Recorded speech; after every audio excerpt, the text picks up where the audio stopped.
Welcome back. So, new picture on the set. It's a Trish Stratus autograph picture.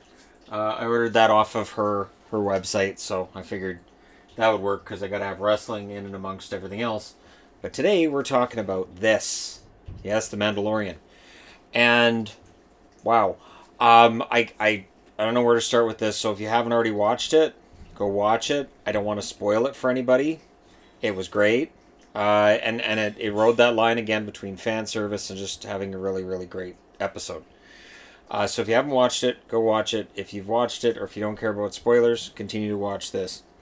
So we had we had this episode all set up by the entire season. This entire season was about the journey of Mando and Grogu, which is Baby Yoda and all that and all those wonderful things.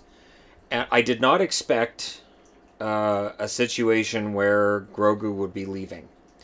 And yet, it does feel like it's time for that to happen. I wonder, though, because this is Disney, does he leave only to come back at a later date? I was kind of waiting for him to speak. I was kind of waiting for him to say something. Now, he knew, again, spoilers here, right? Okay. He knew it was Luke. He knew. And you could tell by the way he's touching the monitor. You could tell by his reaction when he saw him it was Luke. And I thought it was really nice, too, that they had Luke cut down those dark troopers like butter in the same manner as Darth Vader cut down the rebels in Rogue One. Now, I saw a complaint. Online about how Luke is portraying this. Well, at the end of Return of the Jedi, Luke has, stopped using his lightsaber and realized violence isn't the answer. Okay, he's not stupid. Just because he wasn't going to fight with his dad, just because he wasn't going to try to strike down the Emperor and fight this battle out of rage, doesn't mean he's not going to go to save the day. Think of it this way. How would it have worked in Jabba's palace if he'd gone, you know what, I don't think I want to fight. I don't think we should use violence here. Let's just talk to him. It doesn't work. They tried that. So Luke understands he can't reason with these droids. He probably knows who Moff Gideon is. And it doesn't really feel like dealing with it. So I thought there were some brilliant aspects to this episode. And I thought the fact that you have Luke take Grogu at the end. Now, Luke did look weird. The de-aging that Disney does with actors, and it goes back to Tron Legacy, it always looks wrong. You look at the face and you go, yep, that's how Luke's face looked. But it doesn't look right.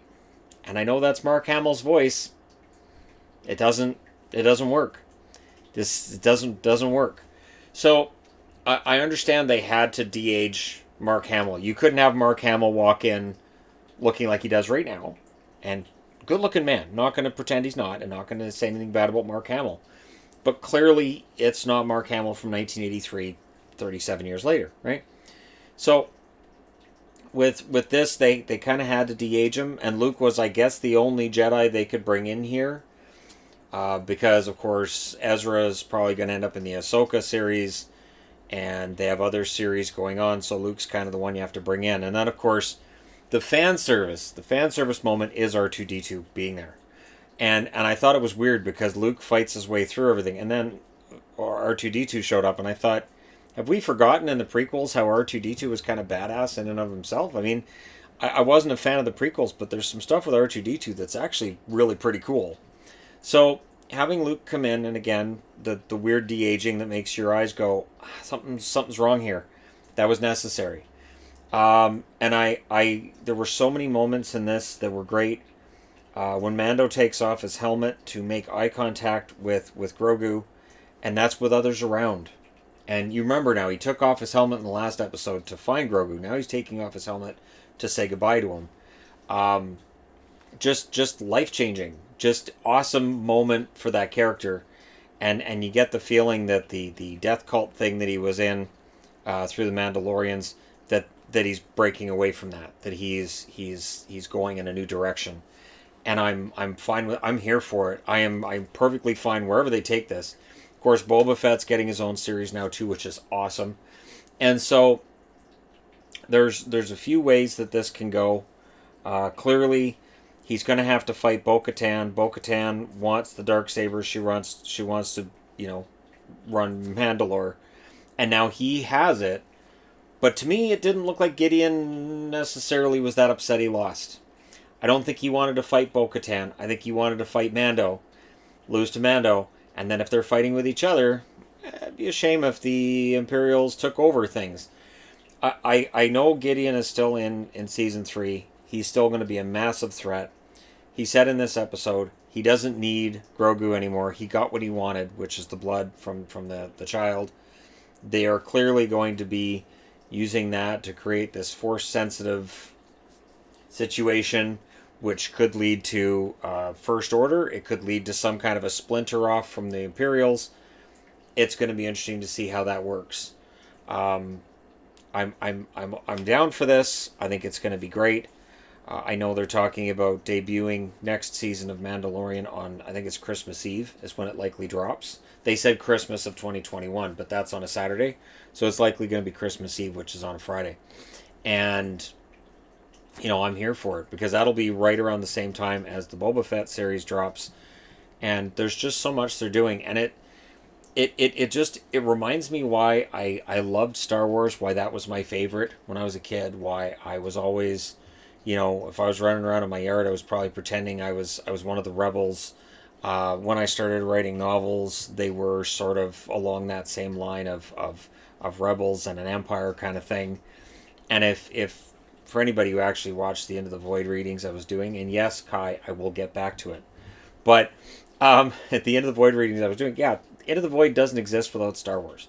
I don't write the End of the Void series without having watched Star Wars as a kid. I don't really get into sci-fi so much that I want to write it without having seen Star Wars. And I think that's pretty common in anybody my age, I'll say my age and younger, that it definitely increased our interest in science fiction, and it was seen as one of the main drivers for us just loving that whole genre.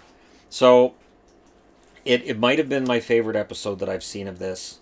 The only mild disappointment, if you want to call it that, was I kind of hoped that during the fight between Gideon and Mando that maybe Grogu would use his force powers for something.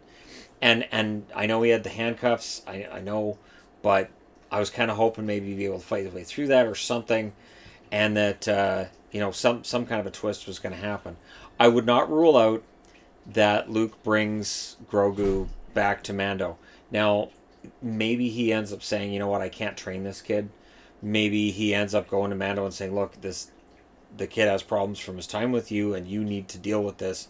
I don't think we're done seeing him, partly as well because anything with Baby Yoda on it is selling like crazy. So I can't see Disney taking him out of the picture without either bringing in a new opportunity to buy stuff, a new toy, or bringing him back later.